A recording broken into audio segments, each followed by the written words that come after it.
YouTube, what the crap is going on? Heir of Carthage here on the grassy barflands, bringing you some Empire Total War 2v2 action.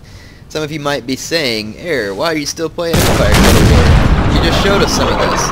Well, it's like I said, I'm just enjoying this one right now, and until I get your 20th video celebration done, which will include footage from all the Total War games, by the way, just a little preview. Until I get it done, then I will be playing quite a bit of Empire just because it's the one I'm enjoying right now. Not that I don't like Fall of the Samurai or Shogun 2, I do like it, I just kind of feel like playing this one right now. So you can see my 12-pound guard artillery, or 24-pound guard artillery, and my 6-pound horse artillery opening up on my opponent. I will explain a little bit more about that in a moment. Let's take a look at my army. I'm playing as France, obviously, out on this flank, or altogether I've got 3 Chasseurs Saval, 2 Garde du Corps, I've got 2 Maison du Roi on this flank, 5 line infantry, 3 Tireleurs up the center. My opponent is playing as America. He's got, I think it's about 6 or 7 line, and then a couple of the elite line, and a couple of Minutemen, and 4 long rifles, and some cav. There's his cav. He's got 2 light goons and 2 Regiment horse. My opponent, or my teammate, makes some very strange moves with his infantry. You can see he's under artillery fire from his opponent as well, and here he's going to start some skirmishing with Prussia. He's going to get hit by Freikorps and Prussian Jaegers, but his guys got the first hits on the Prussian Jaegers. The Freikorps also takes some shots, but not as effective as he had hoped for, and yeah, he took some pretty good losses himself in that exchange. So, if you're wondering why I don't have the Blood and Smoke mod on, it's because I tried to do this replay, and the Blood and Smoke mod actually corrupted the replay. So that's why my replays have been a little bit different, I found out, is that every time I turn the Blood and Smoke mod on, the replay gets slightly corrupted. So unfortunately, I can leave Diggy's artillery and musket sounds on, but I'm not going to be able to leave the Blood and Smoke mod on for this particular video because it changes the replay too much. But you at least get to hear some cool artillery and rifle noises, right? So that's kind of what's going on. I am targeting the enemy artillery right now too. You can see I've gotten some solid hits on this British 24-pound and already getting some hits on this other 24-pounder. Let's take a look at the enemy armies. Out here, my opponent's moving 3 line infantry and 2 lifeguard of horse out to my flank. Right now, all of my attention is in targeting my artillery and watching the center. So you can see that I have my cav ready to help my opponent here if it was necessary, but it was a little too dangerous for me to take my cav in there. So yeah, anyway, that's what I'm up to at the moment. The Prussian was targeting my cavalry with his artillery, so I decided to pull back just a little. You can see the American does get a cap charge in that routs these Prussian Jaegers and causes a little further damage to these Freikorps. The British player has, I want to say overall, he's got 7 line. 2 or 3 of them are the elite line, like this 33rd foot. But he does not have any guard units, and he's got 2 Fergusons and a green jacket. My initial artillery targets were these Ferguson rifles, and you can see they did take some damage, and the units right behind them also took some damage, as well as this lifeguard of horse. So my artillery has been quite effective. My stray shots are hitting some expensive units. His cab, I believe, was 3 lifeguard of horse, which that much heavy cavalry is quite a lot. You probably don't need that much. Here I'm helping chase out these Death's Head Hussars who charge the American Long Riflemen and actually cause quite a bit of damage, but they're going to get chased out. Death's Head Hussars are a very good unit, but also a very expensive unit. So the Prussian takes a very costly loss there for not a whole lot of damage caused, but I guess, some consolation at least, he causes quite a bit of damage to my cavalry in that vicinity, and does at least cause a little damage, but I don't think it was worth losing a Death's Head Hussar. The Prussian player had a Prussian Jaeger, 2 Freikorps, he's got a 24-pound howitzer, 24-pound foot, I believe I think it was, well, no, 1 unit of cuirassier, which is right up there. He's got 3 line infantry there, and 4 more here. He did not bring any special line infantry, and he's got a light dragoon and a Regiment horse out here. You can see the American players sneaking long rifles up on the flank. Not real smart since they're unsupported. They're going to get killed by that cav pretty easy if things go that way. I won't tell you what actually happens because you never know. So the Prussian is causing a lot of damage to the American troops with his howitzers. If I were the Prussian, I would be using quicklime shot, but he has chosen not to use quicklime shot. You can see my cav taking a pretty savage beating from the Prussian artillery. It is very much depleted, so I move it even further back and out of range, so that if the Prussian keeps targeting it, his shots will be wasted. My artillery has taken very little damage, while dishing out heavy damage to the British artillery. and heavy damage to the British infantry. So you can see that my shots are still going here. It's down to 9 men on that British 24-pounder. So the British and the Prussian combine arms here to start shooting up the American with their light infantry, and they're going to cause quite a bit of damage doing this. The American light infantry is very superior to the Prussian, but not superior to the British. The British have... now I know some people disagree with me and say Austria is just as good, but I think the British have the best light infantry in the game for 2 reasons. One, the Ferguson riflemen have the huge refire rate and don't cost near as much as Windbush Jaegers. And also, anyway, that's basically the advantage of Ferguson riflemen. You can only bring 2, but they're very good. The 2 of them can cause a lot of damage if given the opportunity. And the Green Jackets are a very good rifle unit, plus they have a bayonet. So these guys are actually able to fend off light cavalry and sometimes even heavy cavalry. So the British definitely have the best light infantry in the game, in my opinion. The Austrians do have the Grenzers and the Windbush that are very strong, but the Austrians also lack very strong line infantry. So the British have a very tough all-around faction, which is to be expected from this time period. So Great Britain is going to be able to field very good line infantry, elite infantry, guards.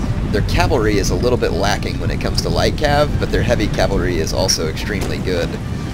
So you can see that at this point the Prussian and the British player are bunching their light infantry up, so I am going to actually switch targets with my artillery.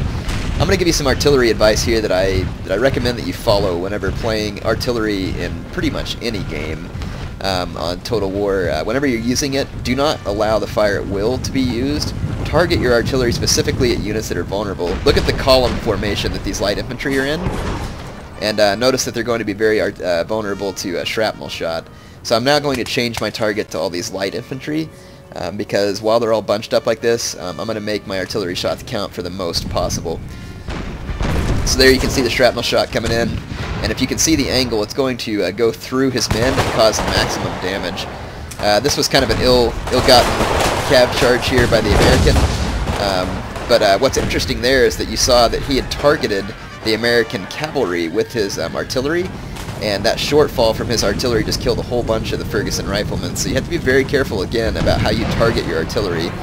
I moved up my light infantry and took some shots at these Freikorps, and I'm going to get them routed. Again, you can see that the Prussian artillery is hitting his own men. We do not have a howitzer, so that is definitely shots from the Prussian howitzer hitting his own men. So you have to target your artillery, and you also have to be smart about how you target. Artillery is very slow to reload. It sometimes misses. You need to maximize the punishment that your artillery dishes out by targeting it and being able to change your targets quickly.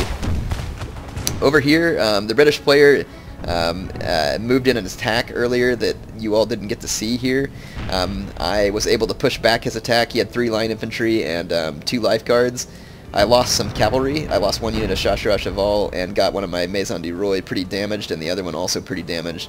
My Tireur came out unscathed, and you can see the British player took heavy damage to 2 of his line units and to his lifeguard cav.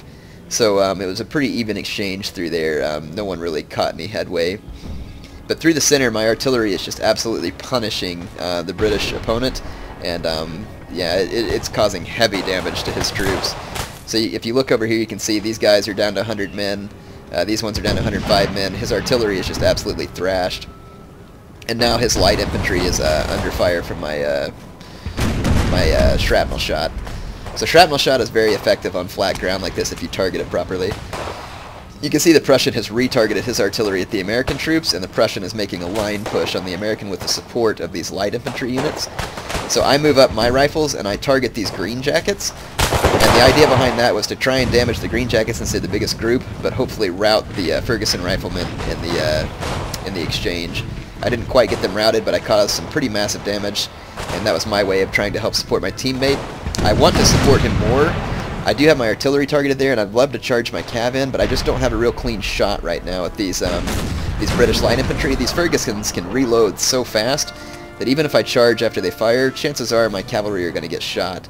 And these green jackets can defend themselves in a cav melee. So it's going to be very hard for me to help my opponent here because I can't, spare too many units to come over here, but he is getting pretty soundly defeated by the Prussian player at this point.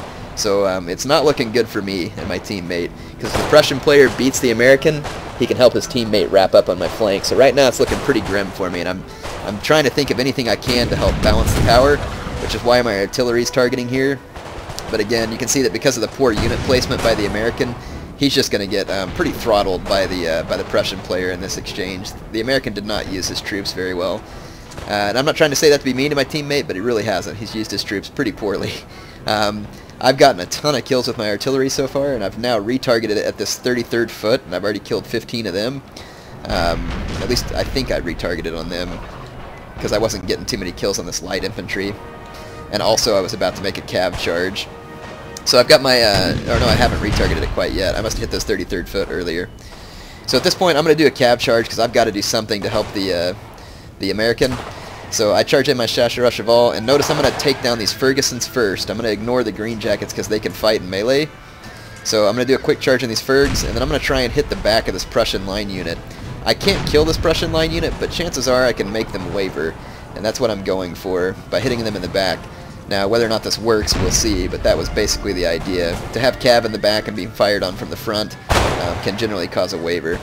But the Prussians are holding firm because they have a lot of other units around, and my cav unit is relatively small and not that powerful.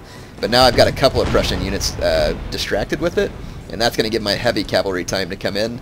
This unit is very depleted, but a garde du corps can still cause quite a lot of damage if it gets the opportunity. So I'm going to go straight at the British light infantry. I want to keep it disrupted. The British player should have stood his ground. He would have been better off, but by running away, that's going to allow me to really keep him pinned down. But the American player has not reallocated his troops into a wider formation, so the Prussian player is going to continue to cause quite a lot of damage to the American. You can see out on this flank the Prussian player is doing very well. My cav does pin down these units, but even though his Green Jackets are running away, I've only killed about 10 of them, even with a heavy cav unit. It is going to, like I said, keep him pinned down and kill some of them, but eventually this fight's going to turn against my very depleted, and now my unit is behind enemy lines, and the Prussian is going to help chase it out too. So, but this was a worthy sacrifice, I felt like, for my garde du corps, just because it's going to help get rid of a lot of these enemy light infantry, and by getting rid of the light infantry and with my artillery, it's going to give me a ranged advantage, so that at least if the American player loses, I will have a ranged advantage to push. Now here the British cav charged in, the Prussian player fires his muskets, actually helps kill a lot of his own men, or his teammates' men, which was definitely a mistake there. You want to be careful about the friendly fire, because Empire Total War definitely has friendly fire. It's not like Shogun 2 where they've dumbed it down a little. The friendly fire is very much alive and well. So here's some close-ups of the fight with the Americans. Sorry the blood and smoke mod messed up the replay. I'd love to show it for you because it does make it look good, but you still get some smoke effects. And you also get the nice musket sounds and artillery sounds that are added by Diggy's mods. I will try and post a link. I keep saying that. I'm sorry I keep forgetting, but I will. So things to remember in Empire Total War: line infantry takes a heck of a long time to reload, almost a minute. And in between that, they are vulnerable to cav charges and obstruction. And this is where guard units can come in handy. So you've noticed in a lot of my videos recently in Empire Total War, I've been fielding guard units. Guard units do not fire by rank, they fire by platoon. This allows them to put down a constant stream of fire onto the enemy, and they're very accurate, and they reload fast enough so that that rate of fire is continuous. So they will fire non-stop, whereas line infantry will fire, cause quite a bit of damage, and then have to start reloading. Over here I'm making, I'll show you an overhead view, I'm making an aggressive flank push against the Brit because I see that the Prussian player is going to wrap up my flank, and I've got to cause as much damage and trouble for this British player as I can. So I'm going to use my powerful guard units. Even depleted, these units are a very serious threat to any of these British line infantry.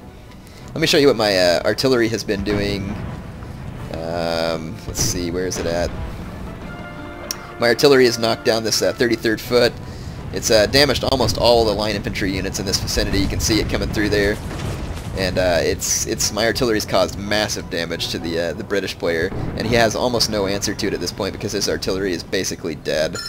At least dead to the point where I'm no longer concerned about it. But over here you can see that the Prussian player is going to clearly defeat the American, so it's only a matter of time before I'm going to get outflanked. And that is the exact reason why I'm pushing my ranged advantage. The British player is going to fold up, He's going to fold his men back towards his artillery and the Prussian artillery, because the artillery will provide basically covering fire for retreat and damage my troops as I continue to follow him. So the British player knows that at this point he's got to basically sit around and avoid me until his teammate can come to help, but I'm going to be firing artillery at him and make him pay for these retreats. So you can see there that my artillery is targeted at these units that are turned sideways towards me, because that'll cause the maximum damage. Again, not using fire at will. I'm targeting my artillery specifically at targets that is going to cause the most damage, and that unit right there just lost 11 men from that artillery hit.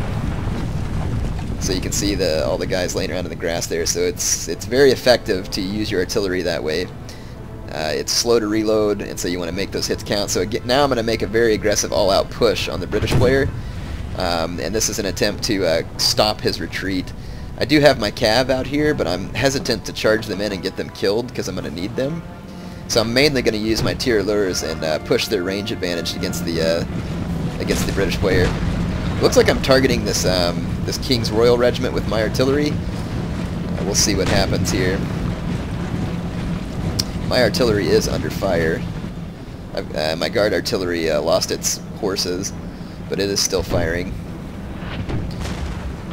There my tireleurs pull up and hit the enemy artillery, so I'm going to finish off the British artillery. This unit just took another hit with the canister shot and went down again, another 10 men. So you can see that him turning his side to me and retreating is going to cost him men. So whenever your opponent retreats, make them pay for it. So retreating can be a good tactic, like in this case. My opponent wants his teammate to be able to join up with him and help him, so that's smart for him to retreat, but I'm not going to let him have it for free. You know, I'm going to make him pay for that. And so that's kind of the way you need to handle retreats. But sure enough, look at my flank. It's now about to get hit by a lot of Prussian line infantry, so now it's a 2 versus 1 scenario. The only advantage I really have is my artillery has thwacked the British artillery. The Prussian artillery is still alive and kicking, it's just not in very good range for a lot of my troops, so that's fortunate for me. So I'm going to move a unit of line, and my tireleurs up here, they're going to be used to hold off this Prussian advance. And then eventually I'm going to change targets with my artillery again, and I'm going to start targeting with canister shot at the Prussian troops. So here comes the Prussian assault on my flank. The British player, however, does not seem to assault me at the same time, which I thought was a mistake in this case. My tireleurs are out of position here. I do believe I repositioned them in a moment. I'm not sure why they're out of position. But it must have been a command order that got botched or something right here, or they're stuck on the artillery, but you can see me moving them there. I want to move them back and force his line infantry within range of my own. So the Prussian player is making a very hasty assault on my position, and here the British player is getting cut down by my rifles as he advances. And like I said, I've got these guard units out here and plenty of line infantry, so I can easily hold off the British. I'm worried about my flank because the Prussian has me outflanked. So you can see I'm going to take my general out there. I'm going to do anything I can to keep the Prussian at bay, and I'm using minimal units to hold out the Prussian attack. He's going to make a run right for my center, feasibly to take out my artillery. He is outgunned in this particular vicinity because of my tireleur, so he's probably going for the melee charge in an attempt to take out my tireleur and my artillery, but the canister shot has already opened fire. Some of his troops start to waver, and the waver becomes contagious, and it's going to spread to his men. So this is going to be a very big mistake for the Prussian. However, he is still winning the fight out here. My line infantry is getting hosed by 3 Prussian line infantry, and I'm going to pull my general in there in a second to hit him from the flank. So this is going to disrupt one of his units, but probably not cause a rout, just because there's not enough of a morale factor. But it will at least allow my infantry to quit getting hit 3-on-1, and now I can use my tireleurs to start attacking these other line infantry and try and even this fight out. So the Prussian made his attack here was too hasty, and the British player did not hit me at the same time, which would have taken my attention to several points. Out here, the British player is forming square. That's fine. I'm not really concerned about it. I'm just going to run around him and bring my cav towards the Prussian artillery. This is going to cause them to have to reallocate units to guard it and make my front stronger. You can see my general's unit is causing a significant amount of damage to these units. It took this one all the way down to 29, hit these others in the back. Again, disruption is very valuable in Empire Total War, but I did lose this line unit, so the Prussian has beat my flank here, so I'm in serious trouble. The Prussian general is also running towards me, so I'm going to shoot at it and try and get him out of there. And I'm going to have to reallocate another unit of line to guard my artillery, which is pretty much stationary at this point. I can't move it quickly enough to get away from the enemy. So I lost one unit of line, my general's bodyguard is beat up, one of my units of Tirlur is almost dead, so the Prussian is definitely causing me some serious trouble on this flank, but he's not, you know, attacking me in the best way that he can, and this is allowing me to get a lot of kills. So check out my Tirlur here, opening fire. I'm going to leave these guys up here and just let them skirmish here, and I'm going to keep moving this line up to get ready to beat back this Prussian assault. These Prussian line units are within range of my artillery, and you can see that my 24-pounder guard artillery is down to only 2 men. Looks like it's routing. I'm not sure why those guys are still standing there. But here we go. So now the Prussian units fired at my 6-pounder horse artillery, and now that their shots are wasted, I've clicked an attack order, and I'm going to come flog these line infantry. So my opponent should have attacked my line infantry. I know the artillery was a tempting target, but my line infantry is now going to be able to take him down since they've wasted their shots. And I've got a full unit here, plus I'm going to run the rest of my general's bodyguard over here for even more disruption. So this is really going to take his guys into a painful position. So here comes my, my line infantry lining up for some shots, and they're just going to start dropping the Prussians here. You see another waver starting here, and this is going to start getting contagious because the Prussian troops are so beat up. So it's not good for him to lose any units at this point. So where my opponents had a numerical advantage just moments ago, I've managed to turn it around with my artillery and my general's unit. So they became some pretty clutch units for me there. Now my cav comes back here, and I was pretty surprised at this. His howitzers fired at me and got a direct hit, and just completely routed my cav over here. So that was a really unfortunate loss. But since I have an infantry advantage at this point, I'm feeling pretty good. I could still lose this battle because of the enemy artillery, but so far my opponents have not been doing a good job of targeting those howitzers. If that howitzer had been targeted at me properly, I would be in some pretty bad shape. But I'm using my Tirlur's range advantage here to draw in the British player. You can see my Tirlur over here skirmishing and just badly thrashing the British player. He should have attacked when the Prussian attacked me, because now he's just hopelessly outgunned as far as the infantry fight. So this was a 2-on-1 situation where, because my opponents did not use the 2-on-1 properly, I was able to fight my way out of a 2-on-1 situation. When you're in a 2-on-1 situation, your biggest advantage is taking advantage of the fact that the two of you can focus individually on 2 separate areas, while your opponent has to focus as one person on 2 separate areas. So you've got to push those advantages. And by allowing me to get away with this, my opponents lost the game, essentially. So, I mean, it's pretty much not a spoiler alert at this point. You can see that I'm definitely wrapping up pretty hard on my opponents. So you're going to see me pushing forward. They're going to continue to retreat. Again, they can only retreat as far as their artillery, and then there's nowhere left to retreat, because after that I'll kill their artillery and be able to just continue to picket them from range. So my opponents are retreating, but to be honest, there's not a whole lot of point in it. Retreating can be a good tactic at certain points, but because of the fact that I have this ranged advantage with my Tirlurs, my opponents should not be retreating, because they have no way to answer my long range. They should just go ahead and attack.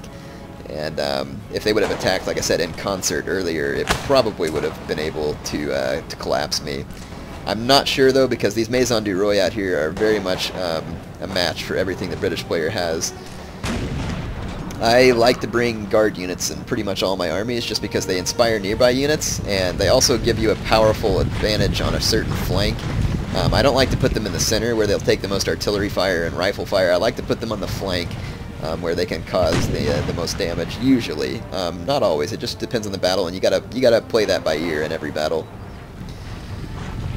So here my opponent moved up to try and kill my Tirlur. You can see that I just went ahead and moved my Tirlur a little bit back in between this hole in my line, so this allows them to continue to fire, but it gives them the covering fire to my line infantry that are in the vicinity. So there's my line infantry. So again, I've got a numerical advantage. British line infantry is superior to French line infantry, so in a straight up shootout fight against my regular line infantry, the British player would win. But again, I've got Tirlur assisting. Their fire is very accurate at this range, and they're going to be able to put down a lot of kills on the British player. You can see one of his units over here routed, and I'm going to start wrapping his flank again. This is going to cause yet another retreat by the British player. And again, these retreats, I mean, I can kind of understand why they're doing it, because they can still use their artillery for range, but these retreats are costing them men, because as they retreat, my Tirlurs are able to continue to take shots, since I have a ranged advantage with rifles. A ranged advantage with rifles on Empire Total War is very, very deadly on the grassy flatlands. It's not like Napoleon Total War where they've nerfed the kills of long-range units on the flatlands. The long-range kills on the flatlands in Empire is very much alive. And in fact, the type of armies you bring on the flatlands should be very different from the type of armies you might bring on a terrain map. In fact, a lot of standard flatlands builds are like 5 to 6 rifles, 6-7 line, and some cav whenever you're playing no artillery. But of course, artillery, in my opinion, kind of helps even out some of the rifle spam on the flatlands, so it's usually a good idea to allow artillery on the flatlands, but you can of course limit it if you don't want too much of it, because by allowing the artillery, it kind of allows you to not have the giant standoff between the rifles. Yeah, so my tirailleurs are just absolutely wasting on these guys, and again, they're going to continue to fall back, but there's no amount of falling back that can save them at this point. Their artillery is just not going to have the firepower to stop me. So you can see that I'm wrapping up on their flank and slowly collapsing in. The British player is going to make a little bit of an attempt to spread out here and try and spread me out, but it just, is going to leave more vulnerabilities. There's no way they can avoid the fact that my tirailleurs outranged them. So I'm going to go ahead and make use of this. I could probably attack him and kill him at this point. I don't know why I didn't. I probably should have, just to be a little bit more polite. But I'm trying to keep them from killing my tirailleurs because I feel that they're my advantage. But yeah, I probably should have gone ahead and just attacked my opponents at this point because I definitely have an advantage. But I think my constant movement with my tirailleur gets them upset. Here comes the British general. He snuck around the back of me here, and I was going to shoot him with my tirailleur, but all my tirailleurs are reloading. So yeah, he's going to get a charge on my light infantry, kill a few of them. But I just turned my line infantry around. Line infantry can turn and fire pretty quick on this game. The attack orders are pretty good in this game. It's not like Shogun 2 where they're complete crap. So the attack orders, when you click an attack order, your unit will attack fairly quick. So I'm going to move my tirailleur again. There comes some artillery fire on him. It is killing some of my men, but there should be I should have enough left. So you can see that there's bodies all over the ground. There's been a big fight all across here. This was mainly where the Prussian and the American duked it out early on. Alright, so the British player is going to keep making advances towards my tirailleur and attempts to push them back. But really, he can't be successful at this. He can push them back, but if he goes too far, he'll get shot by my line infantry. If he turns around and runs back to his own lines, all I got to do is run my tirailleur back forward and continue to shoot him. So it's, like I said, it's a good idea on his part, but it's not going to have any success. Because right there, all I got to do is just turn my tirailleur around again. Just run them right back into position, and they can keep firing. And here he's going to come charging at me again, and this just kind of repeats a few times right here. And eventually I get sick of him running back and me running back, so I'm going to change up my tactics. I'm going to pull my tirailleur back right here. My opponent once again ceases his advance because he doesn't want to just get shot to bits by my line infantry. And he's going to start pulling back again. These kind of stalemates can happen a lot. I should have just outright attacked, like I said, but you're going to see me here. I'm going to switch up my tactics. See me move that line infantry. So what I'm going to do now is I'm going to allow my enemy to go ahead and, well, you can go ahead and run forward and charge my tirailleurs, but they're now going to be right in the same line with my line infantry. So his guys are going to have to either continue to get shot or come all the way forward and get shot by my line infantry. So this is going to be enough to cause some change in this current stalemate. Yeah, the reload time on this game is very slow. So my opponent sees what I've done here, and now he's just going to go ahead and attack, because he realizes that he's got nothing left to do here. And I had a Maison du Roi out here on his flank. Let's watch these guys fire so I can explain how they fire. So watch the platoon fire there. See that continuous rate of fire, how much damage they can cause. And you can see the British player charging on in there, and he's going to get mopped up pretty quick. This other Maison du Roi is doing the same thing, just absolutely hosing this line infantry. Their platoon fire, like I said, you can see it's continuous all down the line. Boom, boom, boom. See, they just keep on firing. And then they would have continued to do so had those units not routed. So they can just fire very quickly. And that's the advantage of a guard unit on the battlefield. So if you look at them statistic-wise, some people be like, man, yeah, they have good morale, but their accuracy is better and all that kind of stuff, but are they really that much better than line? Yes, they are. They are much better. So they're much better in melee. Like I said, they inspire other units, and their continuous rate of fire in a line fight is very devastating, because otherwise reloading in this game takes a very long time. So that's why you have to be careful of guard units in this game. So sometimes even 2-on-1 a guard unit might be able to win. Not too often if you use flanking fire, but you've definitely got to outflank guard units. Never take them head on. So here I'm just going to bayonet charge down all the rest of the Prussian artillery. And I expect that a couple of those units of infantry that just routed will probably come back from routing. And I'll have to finish them off as well. Yeah, here you can see my men charging in here and taking out these Prussian artillerymen. Of course, these guys are going to rout rather quickly and be stabbed and gutted at the hands of my men. You can see them getting stabbed to the ground here. Pretty sweet action. Oh yeah! Get him again. So that guy took 2 stabbings. Pretty nice. So, in any case, the game is definitely wrapping up at this point. I'm just going to push my Maison du Roi out here to shoot up these last 2 British line. Well, there's one more out here, so I guess 3. So you can see where my opponents had a numerical advantage. Their being so scared of attacking ended up causing them to probably lose the battle. If they wouldn't have been so scared to attack and hit me all at once together, they very well might have won this. So I hope you enjoyed the replay. I think this replay illustrates some good demonstration of tactics on Empire Total War, some what not to do, some what to do. Hopefully what you learned here was the artillery targeting is critical. Don't use fire at will. Target your artillery. And when it comes to your units and you're being fired at by enemy artillery, do not bunch your troops up into column formation. Do not present a wide flank to an artillery piece, or else it will get more kills. I think you all are going to be shocked here in a moment whenever you see how many kills my artillery gets. You're going to think that I was using a Armstrong gun or something, but no, it gets a lot of kills. And so some of you probably couldn't tell how many kills my artillery was getting just from watching this battle. But like I said, you're gonna be pretty surprised here in a moment. That is the end of the fight. All the enemy units are routing. You can see that I was able to get the most kills there too. The Prussian player actually fielded a huge army, and so did the American. The British player fielded pretty much the same number. I actually fielded the smallest army and got the most kills. But you're going to see why here in a moment. So good game to my teammate, my opponents. I enjoyed this one. Hope you all enjoyed watching it. Look how many artillery kills I got here. 262 kills with my 6-pounder horse. The guard artillery got 112. So these units got some big kills, and look at my tireleurs did. So all that retreating that my opponent did, look what it cost him right here. That's the kills from my tireleurs. And then this Maison du Roi right here racked up over 100 kills also, even though I didn't see a whole lot of fighting. So like I said, good game to my opponent. I hope you all learned something from this. So when playing these games, really consider your strategy.